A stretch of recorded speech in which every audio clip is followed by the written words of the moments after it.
The Hamas attack on Israel on the 7th of October provoked Tel Aviv to launch the strongest strikes on the Gaza Strip. The military operation, announced by the country's President Benjamin Netanyahu, has been underway for almost a month and is at risk of lasting even longer. However, Israel's policy is not supported by all countries, and the UN has already managed to accuse the IDF of committing war crimes. Why there is no unified position on the Middle East conflict in the world community? The next round of escalation between Israel and Palestine risks turning into a full-fledged war. In the Middle East, with the formation of military political blocs, coalitions and alliances, Tel Aviv has gone for broke in the Gaza Strip, deciding to launch a full-fledged ground operation. Israel is not concerned about the large number of Palestinian casualties.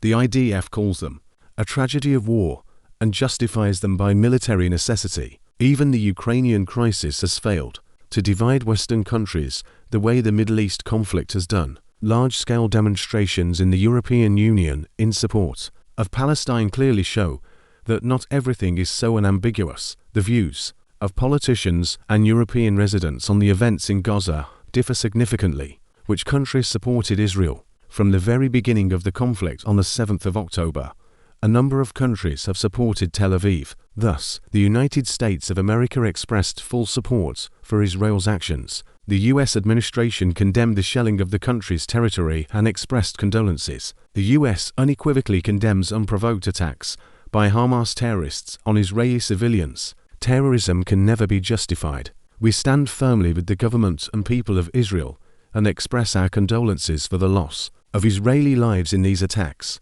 The White House National Security Council press office said Israel was backed by Britain and Germany. Rishi Sunak said he fully supports Israel in the fight against Hamas. He condemned the terror attack and called it cowardly and perverse. German Chancellor Olaf Scholz also voiced his support for Tel Aviv. France, Poland, Taiwan, Georgia, Ukraine, Paraguay and Taiwan expressed their solidarity with Israel. Which countries have condemned Israel? Unlike Western countries, a number of Middle Eastern states blamed Israel for the escalation of the conflict. Iran's reaction was the harshest. The country's supreme leader, Ali Khamenei, expressed full support for the Hamas group.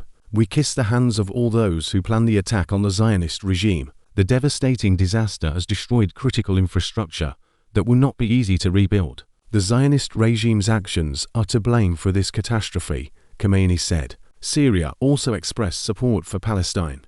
Diplomats called Israel's actions Zionist terrorism. Syria reaffirms its support for the Palestinian people and their forces fighting Zionist terrorism, and emphasizes that Palestine is close to achieving the desired victory. The ministry said in a statement, Lebanon has supported Hamas by shelling Israel from its territory. After Israel began launching massive strikes against the Hamas group, the UN opposed the continuation of military action in the region. On the 27th of October, the General Assembly adopted a resolution on a ceasefire in the Gaza Strip.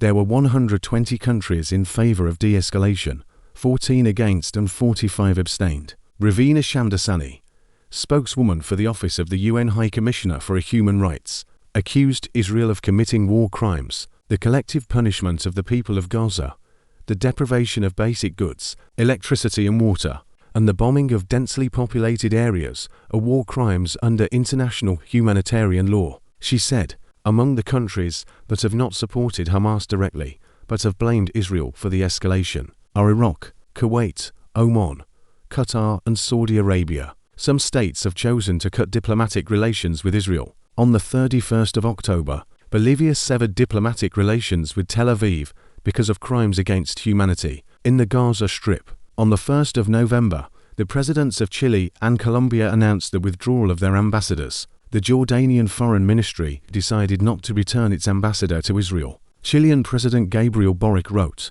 in his social network that the country strongly condemns the military operation in Gaza.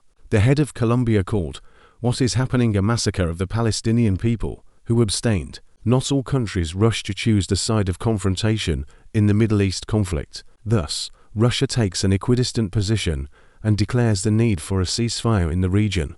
According to Russian politicians, the Palestinian-Israeli confrontation cannot be solved by military methods. Russian President Vladimir Putin condemned the Hamas attack on Israel, but at the same time stated the inadmissibility of measures that Tel Aviv applies to the Gaza Strip.